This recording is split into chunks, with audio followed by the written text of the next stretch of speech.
Bonjour Bassam Tahan. Bonjour Frédéric Saillot de Razier Express.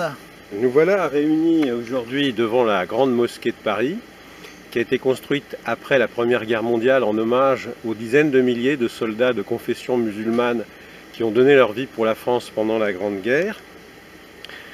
Il y a quelque temps de cela, le 23 septembre, une semaine avant le début des frappes russes en Syrie à la demande du gouvernement syrien, a été inaugurée la Grande Mosquée de Moscou, en présence de nombre de chefs d'État de pays musulmans. La Russie compte 20 millions de musulmans, en grande majorité sunnites, et la Russie est État observateur de l'OCI, l'Organisation de la coopération islamique qui regroupe les pays musulmans dans le monde.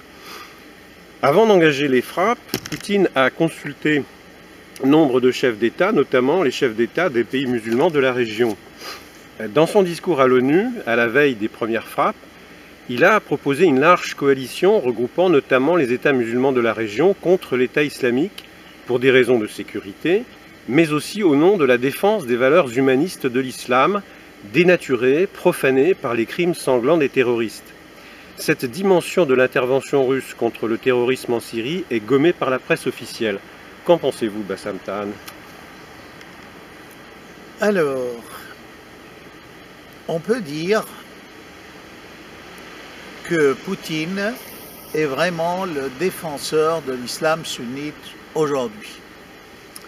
Sûrement, il y a des musulmans qui ne seront pas d'accord, ou les Américains également, ou d'autres pays occidentaux.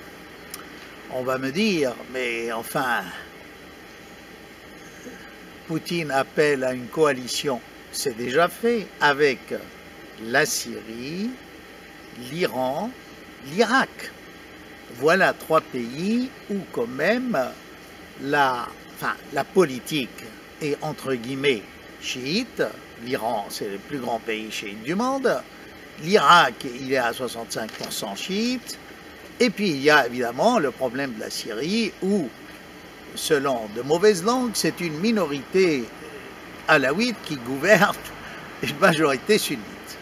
Ce à quoi je n'adhère nullement, parce qu'il est impossible qu'une petite minorité puisse gouverner la Syrie en sachant qu'il y a un parlement et une majorité sunnite. Alors, ce qui est intéressant, c'est que si on réfléchit aujourd'hui, quand par exemple les Américains disent venir avec leur coalition internationale pour éradiquer Daesh, voilà, un an que ça dure, un an et quelques mois, et les résultats ne sont pas convaincants. Et vous savez, ma position, moi dès le début, je crois que les Américains veulent en fait détruire l'islam de l'intérieur, c'est-à-dire monter les musulmans contre les autres, d'autres musulmans. Alors monter d'abord les musulmans sunnites contre la grande minorité de l'islam qui est chiite, en allumant cette guerre qui a des racines historiques. Ce n'est pas les Américains qui ont créé cet antagonisme chiite-sunnite.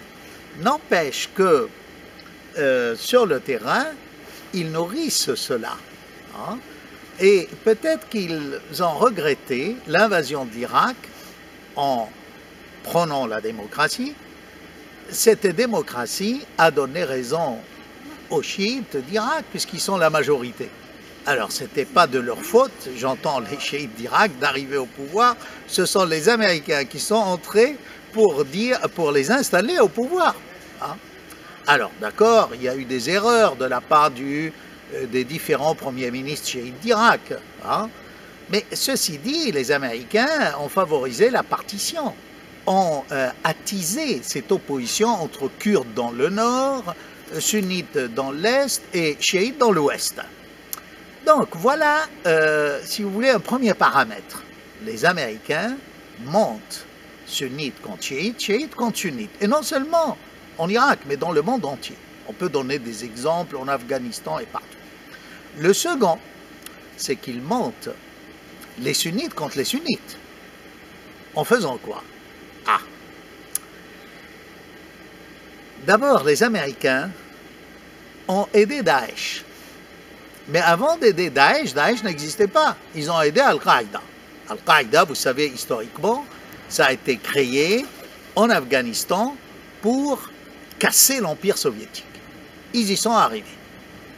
Après, Al-Qaïda s'est retrouvé mis sur la touche. Enfin, tout ce mouvement de djihadistes qui ne s'appelait pas Al-Qaïda à l'époque. Hein. Donc, suite à cela, Al-Qaïda a décidé de s'attaquer aux intérêts américains et aux pays arabes. Il y avait toujours deux thèses, celle de Zawahiri et de Ben Laden. L'un défendait la priorité de l'attaque de l'Occident, l'autre des gouvernements arabes pro-occidentaux. Ça a toujours été une constante dans la pensée d'Al-Qaïda.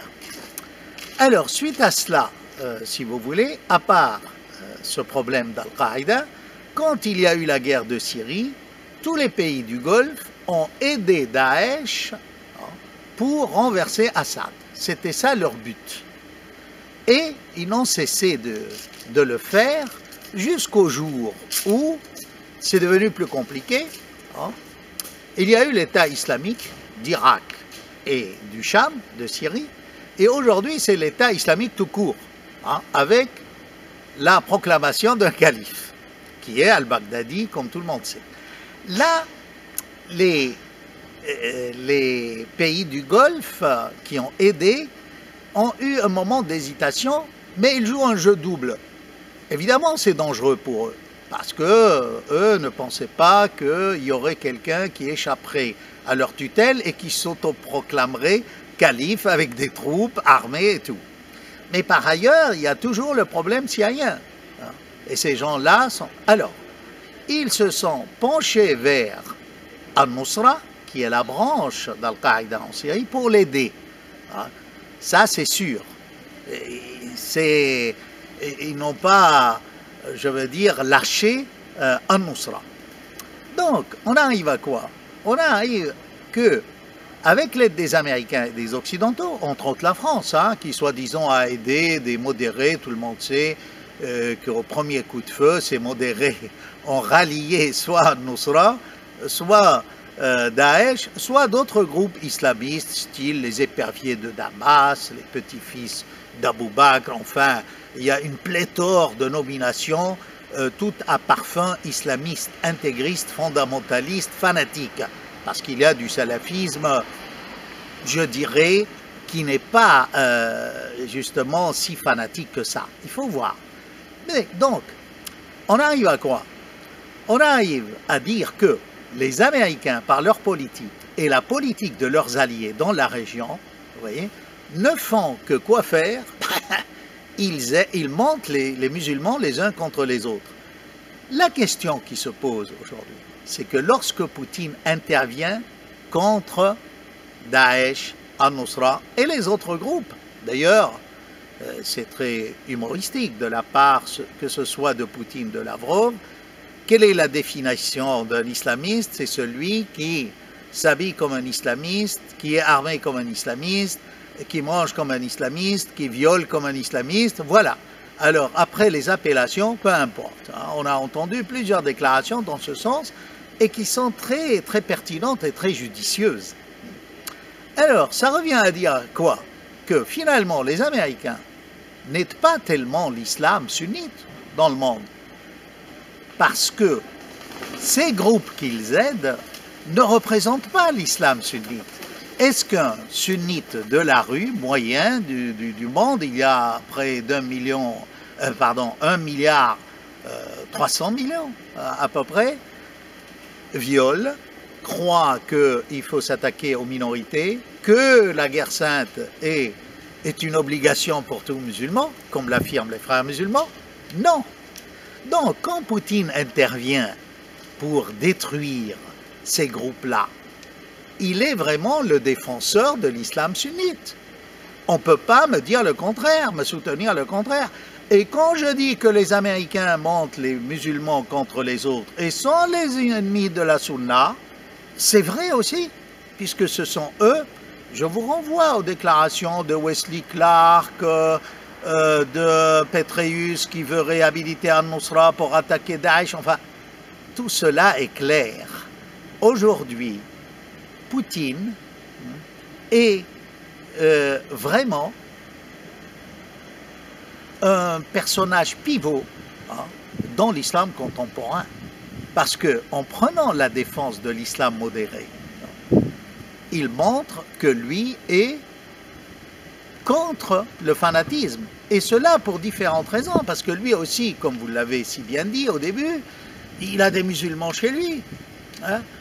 Ces musulmans-là ne partagent pas les idéaux des frères musulmans, de Daesh et d'Al-Qaïda ou de tout autre mouvement fanatique qui prêche la haine des minorités musulmanes. Par exemple, cette haine des Alaouites, des Chiites, des Ibadites en Algérie, des Kharijites, des Zaïdites au Yémen. Vous voyez, c'est l'exemple de la guerre du Yémen, par exemple, puisqu'on le cite, est très frappant. Là aussi, on a monté des musulmans contre des autres. Et le royaume saoudite, avec la coalition pan-arabe, détruit un pays arabe qui est un des berceaux de l'islam et de l'arabité. C'est quand même énorme. Vous voyez, et là, je viens d'apprendre récemment que les daéchistes, entre guillemets, qui fuient la Syrie, il y a des avions qataris et saoudiens qui les transportent au Yémen pour faire la guerre là-bas. Moi, je crois que, actuellement, si vous voulez, Poutine joue un rôle très positif vis-à-vis de l'islam universel. Alors, on me dit, oui, mais il s'engage auprès d'Assad. Il s'engage auprès d'une légitimité. Ce n'est pas Assad en tant que personne, ce n'est pas Assad en tant qu'alaouite, pas du tout. Il est là pour détruire l'islam qui menace non seulement les pays de la région, non seulement la Russie, qui nous menace nous-mêmes avec tout ce flot migratoire. Et ça, on l'oublie. Alors, ça va nous conduire à parler de la Turquie, mais je vous promets, dans un autre entretien, de disséquer l'attitude d'Erdogan avec tout ce problème de migrants, de Chypre, des 3 milliards qu'il vient de recevoir de l'Europe. Oui, revenons au sujet que nous traitons aujourd'hui. Dans le même discours à l'ONU prononcé le 29 septembre, que je citais tout à l'heure, Vladimir Poutine a comparé la nécessaire coalition contre l'État islamique à celle contre le nazisme pendant la Deuxième Guerre mondiale. Jusqu'à présent, on peut dire qu'il a été peu entendu par les Occidentaux, à part quelques accords sur le survol de la Syrie avec les Américains, mais ça s'est arrêté là. Que peut-on penser de ce manque d'entrain des Occidentaux dans la coalition proposée par Vladimir Poutine? Vous voyez, le parallèle établi par Poutine ou évoqué par Poutine entre le nazisme et cet islam odieux de Daesh et d'autres groupes est très juste. On ne peut pas le contester. Parce que quand on compare les méthodes d'action, évidemment, c'est énorme. Tous les dégâts humains, toutes les destructions, toute l'idéologie qui exclut l'autre, qui le massacre, voir par exemple leur attitude vis-à-vis des Kurdes, qui sont musulmans comme eux et sunnites. Il y a à peu près 4 millions de Kurdes chiites sur une population de 24 millions. Donc il y a 20 millions de Kurdes sunnites quand même. Vous prenez les Yézidis. Les Yézidis, c'est une minorité qui a toujours vécu là. Les chrétiens, il n'est pas dit dans le Coran qu'il faut massacrer les chrétiens. Pourtant, ils le font. Leurs pratiques relèvent beaucoup de certaines pratiques utilisées par les nazis lors de la Deuxième Guerre mondiale. Ça, c'est vrai. Maintenant, alors, pourquoi l'Occident n'adhère pas? Alors là, si vous voulez, c'est que Poutine a montré qu'il était le maître du jeu et que, en arrivant à créer un monde bipolaire, il prenait sa revanche contre un Occident qui avait snobé la Russie affaiblie après l'effondrement de l'Union soviétique. Et là, à la limite, c'est un problème personnel. Parce que quand vous comparez Obama à Poutine ou à toute la politique de Poutine à celle de l'Occident et des États-Unis, aucune mesure. Là, vraiment, Poutine a remporté la partie. Si l'Occident et les Américains adhèrent, ça veut dire qu'ils reconnaissent la supériorité de Poutine. S'ils n'adhèrent pas, c'est aussi, à la limite, une grande erreur. Parce qu'on va leur dire, écoutez, vous dites que vous voulez éradiquer Daesh, et pourquoi alors ne pas harmoniser avec nous, ne serait-ce que dans l'espace aérien syrien, ou nous donner la banque des cibles que vous avez. Les Américains ont répondu par la négative. Ils ne veulent pas coopérer avec la Russie. Ça veut dire tout simplement qu'ils veulent insister sur leur hégémonie internationale, sur leur rôle primordial d'agent dans le monde. Et ça déplaît. Et puis il faut voir tous les revers qu'a pris la France, l'Angleterre, les États-Unis dans toute cette guerre de Syrie qui était en fait comme un point focal où sont venus s'opposer des différentes politiques et diplomaties, et aujourd'hui on voit que finalement c'était les Russes qui avaient raison. Alors vous me direz, attendez la fin. Mais la fin, qu'est-ce que ça peut être? Est-ce qu'on peut dire que Poutine n'a pas le droit de s'attaquer aux islamistes fanatiques? Il est condamné à réussir en Syrie. Parce que si Poutine perd la guerre de Syrie, ça y est, il est terrassé par l'Occident. Mais je ne pense pas qu'il va perdre. Pourquoi? Parce que là, on parle d'une création de bases militaires, navales, aériennes et sur terre aussi. Donc, ça montre que Poutine tient à gagner cette bataille. Il est condamné à gagner cette bataille. J'insiste là-dessus. Et là, si vous voulez, ce qui risque d'arriver, anticipons un peu, si les pays sunnites du monde arabe continuent cette politique qui consiste à s'opposer automatiquement à Moscou, à snober Poutine, finalement, ce danger, ce monstre de Daesh qu'ils ont créé avec les Américains, va un jour ou l'autre se retourner contre eux. Parce que même quand ça va être éradiqué, ça y est, le ver est dans le fruit. Le peuple saoudien ne peut plus admettre que 35 000 princes pillent toute la fortune de la nation. Il en est de même de toutes les pétromonarchies.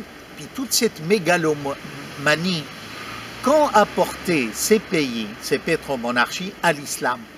Là, vous savez, dernière nouvelle, les Émirats consacrent 10 milliards pour lutter contre le chiisme. Mais, quoi dire? Un bon musulman doit penser à une entente avec les autres minorités musulmanes et non pas une guerre. Or là, justement, il devrait ériger une statue pour Poutine. Pourquoi? Et parce qu'il les débarrasse des frères musulmans avec leur idéologie destructrice, que la guerre sainte est une obligation, alors qu'elle ne l'est pas, et qu'il faut faire la guerre à tout le monde.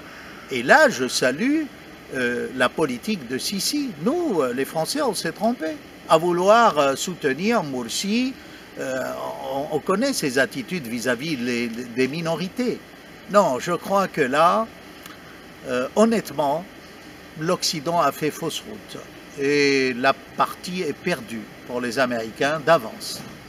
Vous avez fait référence précédemment à cette instrumentalisation de l'opposition chiite-sunnite dans le monde musulman. La presse mainstream actuellement revient en boucle sur l'image d'un Poutine défendant l'arc ou le croissant chiite, concept que vous avez remis au goût du jour en 2003 au moment de l'intervention américaine en Irak contre l'islam sunnite. alliés aux Américains. Que pensez-vous de cette opposition? Alors vous voyez, moi je ne dis pas arc chiite, hein, je emploie mon propre terme qui est le croissant chiite. Je l'ai pris à l'époque fatimide où l'Égypte était entièrement chiite et la Syrie pas mal. C'était pour encercler le califat sunnite de Bagdad. Mais ce croissant chiite historique, si vous voulez, avait des dimensions créatrices. C'est pour cela que je dis qu'aujourd'hui, par exemple, parlez-moi de l'intégrisme chiite dans le monde. En quoi ce croissant chiite qui regroupe l'Iran, le Hezbollah, la minorité alaouite, les chiites d'Irak, beaucoup d'Alévis de Turquie qui ne sont pas vraiment chiites, mais qui ont des affinités hein, avec la mystique, avec... On ne voit pas ces tendances destructrices que l'on rencontre dans le sunnisme actuel chez les frères musulmans, chez Daesh, chez Al-Qaïda. Donc, c'est quelque chose de très important.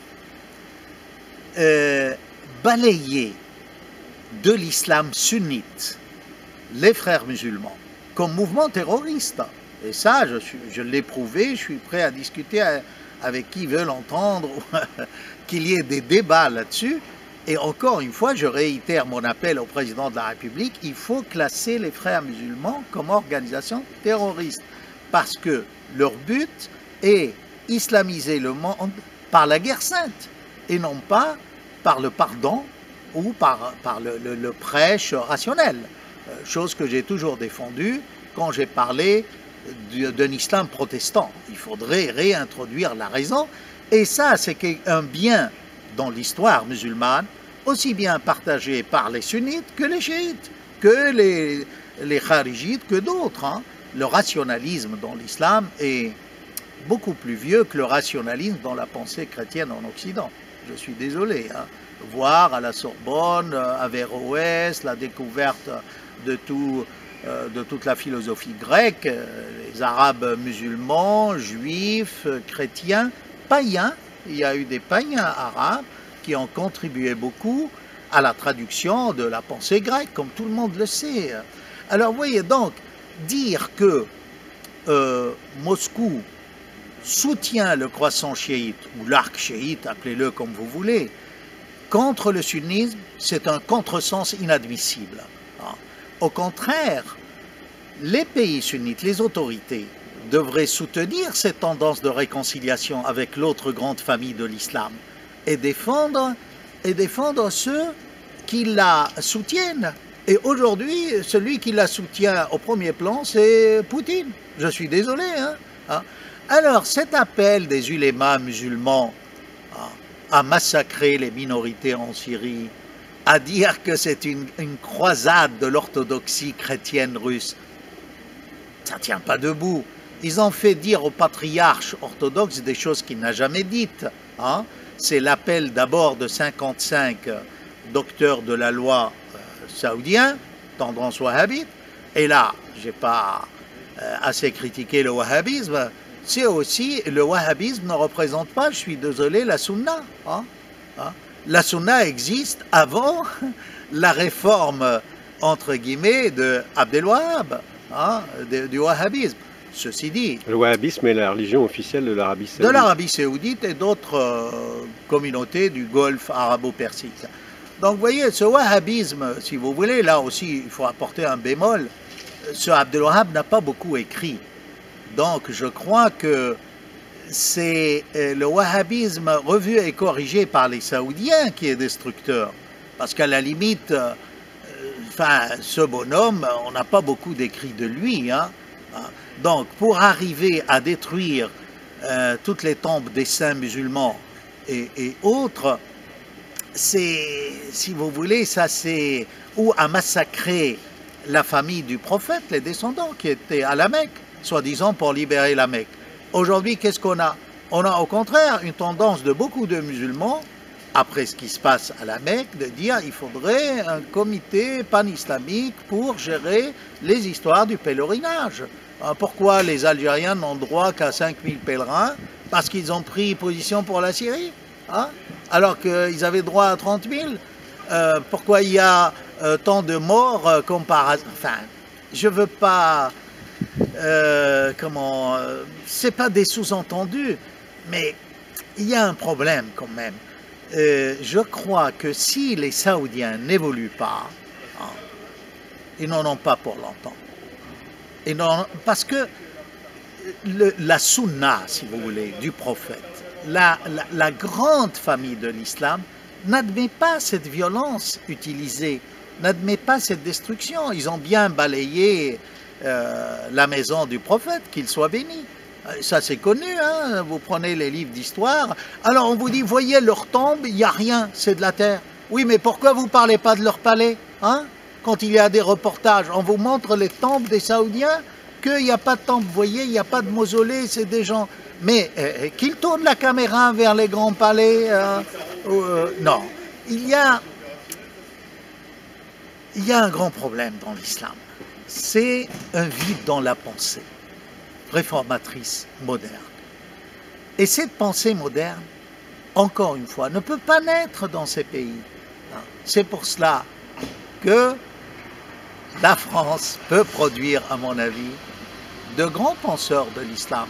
Parce que c'est là où il y a une sorte de greffe, hein, entre l'islam, l'Occident, mais l'Occident dans le bon sens du terme, de Descartes, de Pascal, de Voltaire, de l'époque des Lumières, vous voyez, d'une relecture d'Ibn Khaldoun, une relecture d'Averroès, une ouverture à la modernité, une reprise de la Nahda, de la Renaissance qui a démarré au pays du Cham, justement, avec les traductions des langues étrangères.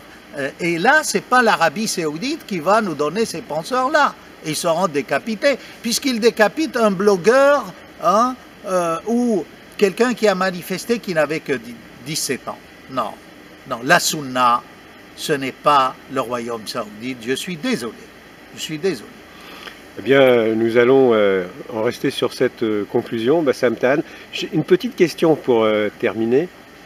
Vous aviez promis l'année dernière de commencer l'écriture d'un livre sur le Coran.